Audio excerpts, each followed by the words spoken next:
सभी को मेरा प्रणाम। तो कैसे हैं आप सभी। आज देखिए स्टूडेंट्स, इस वीडियो में हम पिछले बार जो आपको सिखाया गया था कि कैसे कोई अकाउंट में चीज़ डेबिट होती है, क्रेडिट होती है, कितने तरह के अकाउंट्स होते हैं, उन सारी इंफॉर्मेशन की हेल्प से हम आज जर्नल एंट्रीज बनाएंगे और यहाँ पे आपको एक क्वेश्चन के थ्रू अच्छे से सॉल्व करके दिखाया जाएगा।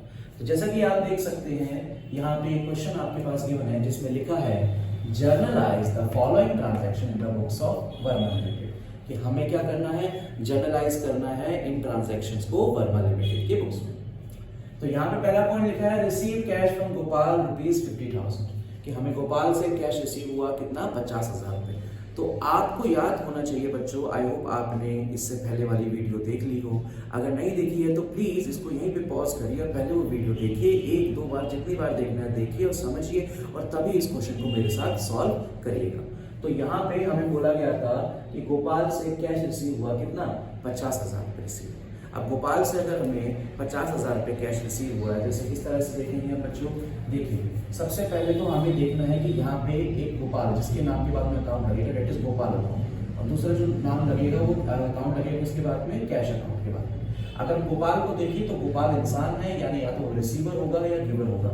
अगर हमें कैश रिसीव हुआ है तो यानी गोपाल ने हमें कैश दिया है, that means he is the giver.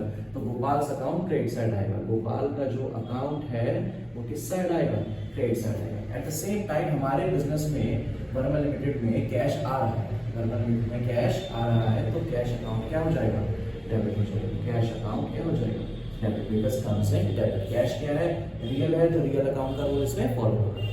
पढ़ते हैं नेक्स्ट ट्रांजैक्शन की तरफ। यहाँ बोला गया है पेड कैश टू रमन कि हमने रमन को कैश पे करा। तो अगेन फिर से देखिए, रमन एक इंसान और कैश एक मटेरियलिस्टिक चीज, या तो आएगी या जाएगी। अगर हम रमन को कैश पे करेंगे तो रमन क्या होगा, कैश का रिसीवर होगा, he will be the receiver. तो रमन अकाउंट यहाँ पे क्या होगा, डेबिट होगा। रमन अकाउंट क्या हो जाएगा, डेबिट हो जाएगा। At the same time cash हमसे चला जाएगा हमारे बिजनेस से, क्योंकि रमन के पास चला गया तो goes off credit, cash account क्या हो जाएगा, क्रेडिट। तीसरी ट्रांजैक्शन की ओर बढ़ते हैं। तो देखिए तीसरी ट्रांजैक्शन बोल रही है परचेज गुड्स फॉर कैश। तो यहाँ पे हमारे पास कैश है और गुड्स है।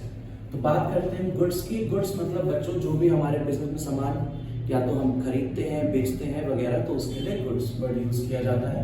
अब गुड्स क्योंकि कभी भी हम क्या कहते हैं बच्चों, ऐसे डायरेक्टली गुड्स पे अकाउंट नहीं लगाते। गुड्स जब भी आपको बुक्स ऑफ अकाउंट्स में दिखेगा तो इस गुड्स पे बच्चों 4 तरह के अकाउंट ओपन होते हैं।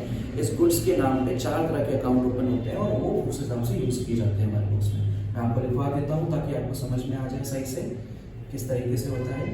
देखिए, अगर आप गुड्स खरीद रहे हैं, तो उस टाइम पे जो अकाउंट्स ओपन होता है वो अकाउंट होता है हमारा परचेज अकाउंट। अगर आपने किसी से सामान खरीदा है तो उस टाइम पे जो अकाउंट ओपन होगा वो है purchase account. At the same time अगर आपने किसी को सामान बेचा है तो उस टाइम पे गुड्स की जगह जो अकाउंट लिखेंगे हम वो लिखेंगे हम sales account.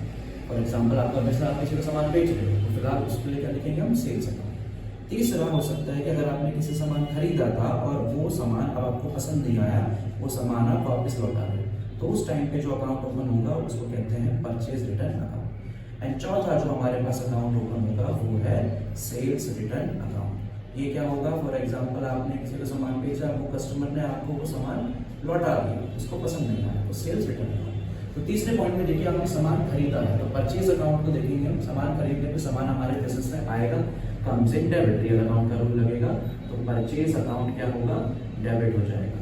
At the same time cash हमारे बिजनेस से चला जाएगा, तो सामान खरीदा है, फ्री में तो खरीदा नहीं है, तो कैश अकाउंट क्या होगा, क्रेडिट हो जाएगा। ठीक है, नेक्स्ट है हमारे पास सोल्ड गुड्स फॉर कैश कि हमने सामान बेचा। जाहिर सी बात है सामान बेचने पे सेल्स अकाउंट होगा। अब सामान फ्री में तो बेचा नहीं, हमारे पास कैश आएगा, comes in debit, cash account क्या होगा, डेबिट होगा। और क्रेडिट में क्या आ जाएगा आपका, सेल्स अकाउंट आ जाएगा। अभी आपको मैंने बताया कि गुड्स के लिए 4 तरह के अकाउंट ओपन होते हैं, तो फिलहाल यहाँ पे खरीदने में परचेज हुआ और यहाँ सेल करने में सेल्स अकाउंट रिकॉर्ड हुआ। उसके बाद बोला है purchase goods from Tarun of ₹5,000 and paid cash. I hope आप लोगों को अभी तक समझ में आ रहा हो, बिकॉज अगले जो पॉइंट है इन्हें बहुत ध्यान से समझिएगा, इसके पीछे बहुत इंपॉर्टेंट कॉन्सेप्ट छुपा हुआ है। आइए देखिए, यहाँ बोला है purchase goods from Tarun for ₹5,000 and paid cash.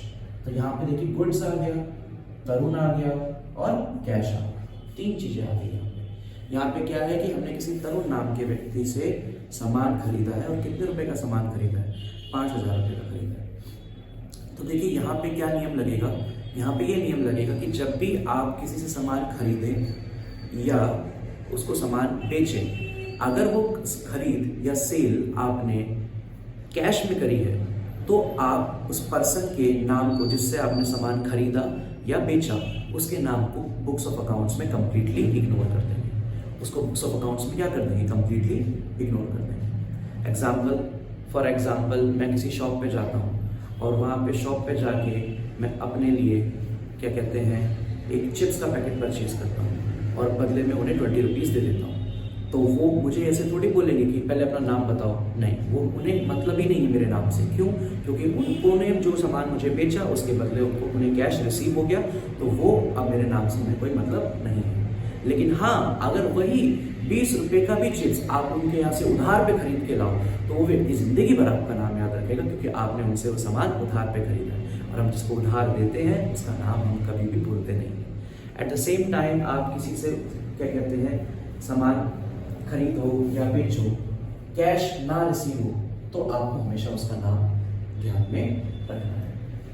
तो चलिए यहाँ देखते हैं purchase goods from Tarun of ₹5,000 और हमने अमाउंट कैश में पे कर दी। तो हम खाली गुड्स को और कैश को देखेंगे, नाम को इग्नोर कर देंगे। हमारे पास सामान आ गया तो हम लिख देंगे परचेज अकाउंट डेबिट, क्योंकि परचेज करने से कम से डेबिट सामान आ गया और बदले में हमसे कैश चला गया, कैश अकाउंट क्रेडिट। हमें मतलब नहीं है कि हमने किससे खरीदा, बिकॉज हमसे कैश चला गया। नेक्स्ट है sold goods to Hari at ₹11,000 and receive cash. हम हरी से सामान खरीदते हैं और कितने रुपये पे कर रहे हैं कैश में, 11,000। तो वही सेम कॉन्सेप्ट होगा। हमने हरी से 11,000 रुपये का सामान खरीदा, हमने हरी को 11,000 रुपये पे कर दिया ना, हरी को हमारे नाम से अब कोई मतलब नहीं। वो खाली अपनी बुक्स में ये दिखाएगा कि मेरे पास कैश आया और मैंने सेल करी, डेट्स। तो यहाँ पे वो कंसिडर करेगा खाली कैश को और किसको, गुड्स। तो यहाँ पे कैश आ जाएगा बिकॉज सेल करने पे कैश आता है, comes in debit, cash account debit होगा। और एट द सेम टाइम आपका गुड्स चला गया तो सेल्स अकाउंट यूज होगा, सेल्स अकाउंट क्रेडिट हो जाएगा। आ जाते हैं 7th पॉइंट पे, लिखा है परचेज मशीन। अब यहाँ पे बच्चों जो चीज़ खरीदी जा रही है उसका नाम गिवन है, आपको इस एसेट का नाम गिवन है मशीन। तो यहाँ पे खरीदते वक्त मशीन आपके बिजनेस में आ जाएगी तो इसे मशीन के नाम से ही डेबिट करेंगे, इसे मशीन के नाम से क्या करेंगे, डेबिट। तो मशीन अकाउंट आपका डेबिट में आ जाएगा। और at the same time machine account अगर आपका डेबिट में आ गया तो आपने फ्री में तो खरीदी नहीं होगी, ऑब्वियसली आपने कैश में खरीदा होता है, तो कैश आपका क्रेडिट हो जाएगा। उधार पे क्यों नहीं खरीदी है, बिकॉज यहाँ पे नाम मेंशन नहीं है। जब तक नाम मेंशन ना हो तब तक हम ये नहीं मान सकते कि वो चीज़ उधार पे खरीदी गई है। क्यों? क्योंकि किसी से अगर उधार लोगे या किसी को उधार दोगे उसका नाम आपको हमेशा याद रखना चाहिए। तो यहाँ पे क्या आ जाएगा, कैश। कभी देखा है कि ऐसा हो कि हमने किसी को 5,000 रुपये उधार दिए और हम उसका नाम ही भूल गए? नहीं, ऐसा कभी नहीं होता। जब भी किसी से उधार लिया जाता है या किसी को उधार दिया जाता है उसका नाम हमेशा हम याद रखते हैं। लेकिन अगर हमें कैश रिसीव हो गया है तो हमें नाम से कोई फर्क नहीं पड़ता। 7th पॉइंट हो गया है। 8th पॉइंट देखिएगा, यहाँ लिखा है पेड सैलरी ₹8,000। सैलरी पे कर रहे हैं कितने की, 8,000 रुपये। तो यहाँ पे सिंपल देखिए सैलरी क्या है, नॉमिनल अकाउंट है, पे कर रहे हैं तो हमारे बिजनेस के लिए एक्सपेंस हो गया, तो सैलरी अकाउंट क्या होगा, डेबिट होगा। सैलरी अकाउंट क्या होगा, डेबिट साइड आएगा। और ऑब्वियसली हवा में तो पे नहीं करती है सैलरी, सैलरी आपने पे करी, सामने वाले को क्या है, कैश मिल रहा है ना, तो आपके बिजनेस से कैश जा रहा है, गोज ऑन क्रेडिट, तो कैश अकाउंट क्या होगा, क्रेडिट होगा। तो ये था जर्नल एंट्रीज के लिए जो क्वेश्चन है, इसमें अभी हमने खाली इतना पता करा है कि क्या चीज़ डेबिट हुई है, क्या चीज़ क्रेडिट हुई है। अभी हमने अमाउंट्स का कुछ हिसाब करा नहीं, बिकॉज जर्नल एंट्री का फॉर्मेट अभी हम आगे करेंगे और इन चीज़ों को जर्नल एंट्री में पुट करना सीखेंगे। तो आई होप आपको ये पॉइंट समझ में आ गया हो। तो आइए स्टूडेंट्स, अब हम क्या करेंगे, सीखेंगे उन पॉइंट्स को जर्नल फॉर्मेट में किस तरीके से पुट किया जाता है अमाउंट्स के साथ। यहाँ आप देख सकते हैं फॉर्मेट ऑफ जर्नल, इसका फॉर्मेट होता है, सबसे पहला कॉलम है हमारे पास डेट का। क्वेश्चन में हमें फिलहाल डेट्स तो मेंशन नहीं है, तो हम डेट वाले कॉलम में 1 2 3 4 5 6 7 8 लिख सकते हैं। नेक्स्ट कॉलम है पर्टिकुलर्स का, जहाँ पे आपकी एंट्री बनाई जाएगी। नेक्स्ट कॉलम है LF, इसे फिलहाल हम ब्लैंक छोड़ेंगे बिकॉज हमारे पास लेजर फोलियो नंबर नहीं है। लेजर क्या होता है ये हम आपको आने वाली वीडियोस में बताएंगे। नेक्स्ट कॉलम है हमारे पास debit and credit. Debit and credit क्या है बच्चों? डेबिट एंड क्रेडिट में हम देखेंगे कि कौन सी अमाउंट डेबिट है, कौन सी क्रेडिट, किस तरीके से करनी है, तो वो वहाँ की होगा। तो आइए स्टार्ट करते हैं।